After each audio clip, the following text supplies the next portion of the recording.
one of the hardest things that I've ever done in my whole life. Hello, I'm Shayna. I'm so glad that you are here. And this video is really just going to focus on working moms and why being a working mom is such a challenge. It is one of the hardest things that I've ever done in my whole life. And one of the main reasons I think it is so hard is number one, you feel isolated. And there are so many of us out there who are working, who are mothers, who continue to be successful and strive and make gains in everything that they are doing. However, you still feel isolated. It's because everyone's an individual. So your children are growing and you are growing and learning yourself and them at the same time. It is one of those things that becomes so hard because it's like on the job training all the time. You think you have mastered one level and then another level comes. You think you have gotten all the power ups and you're ready, and then another challenge comes, another boss comes that you have to take care of.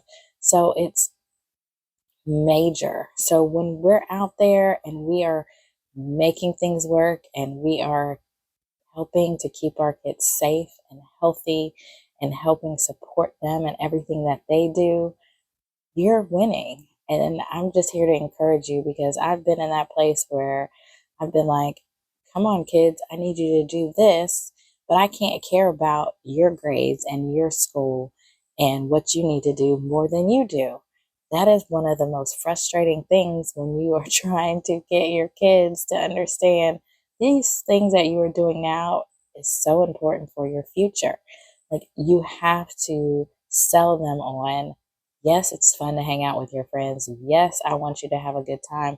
But also, you've got to put the work in because this work that you're doing is hard, but it's worth it. And you need it for your future. But then you don't want to be like, hey, give them a complex about overachieving and always having to push themselves and always have to study and always have to make this grade or that grade or get this completed. Like, finding that fine balance is the challenge. It's so difficult because depending on what type of personality you have, that's the kind of personality that ends up showing up in them, or the complete opposite. It's so fun.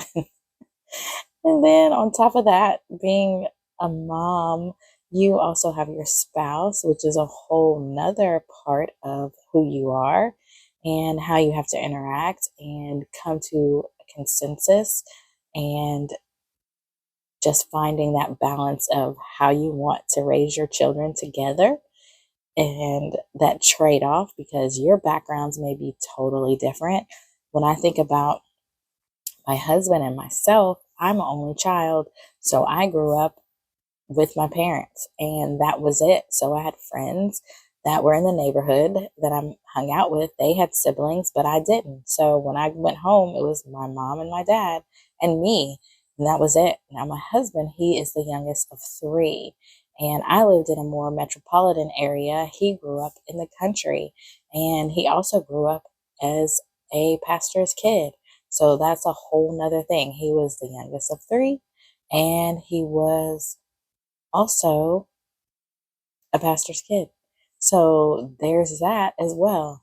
He grew up in a more rural area where they worked really hard outside and did a lot of different things where that was what they did. I was raised a little bit different. And yes, I had some chores, but a lot of times on the weekend, I would read a book or hang out with my friends or do X, Y, and Z. So just making the two to come together to raise your precious little ones um, is definitely fun and rewarding, but so hard. So hard. What's hard for you at this point? I am in my midlife, so my kids are a little bit spread out. Like, I have a teenager, I have a preteen, and then I have someone in elementary school just pretty much starting out in first grade. So we have a wide variety of ages, and I feel like I've learned a lot having three children, but I am still learning and still growing and just still trying to find that balance between being me and being a mom and being a wife and being a professional. So I think at this point, you hear the phrase midlife crisis. What have you done during your midlife that has felt like a crisis? I have tried different things out. Like I wrote an ebook, I started a blog, I started this YouTube channel. So all of these things happened in midlife, and I don't know if I'd call it a crisis or a midlife creativity deluge or something, because now I just want to do something for me that I can do consistently and do consistently well. So, what have you done in your midlife? Or even if you're not in midlife, what are you doing for yourself as a working mother? I know a lot of times we talk about self care and what we can do for ourselves, but then it's also what can you do for yourself to allow yourself to grow and be creative and develop something new that you haven't ever done before. That is what I like about being on YouTube. Like, this is totally new to me. I never thought I would be on YouTube, but I saw all these people talking about being on YouTube over 40. Go ahead and get on YouTube. Go ahead and try it. It's not as hard as you think. And really, it's not. It's just getting out there and just allowing yourself to blossom and develop and learn new things. And that's what I love about where I am now, this stage in my life. I have been very self conscious growing up and self conscious and thinking about, well, what are people going to think about me? Am I trying hard enough? Am I doing this well enough? What's the next thing that I need to work on? To the point where I am now, where I'm like, I've done a lot of things. I've made a lot of strides. And now it's like, let me just try something out. Let me see where it can take me. That's the beauty of getting older and maturing, is just knowing that when you try, you're going to get something out of it. It may not be what you actually expect it to be.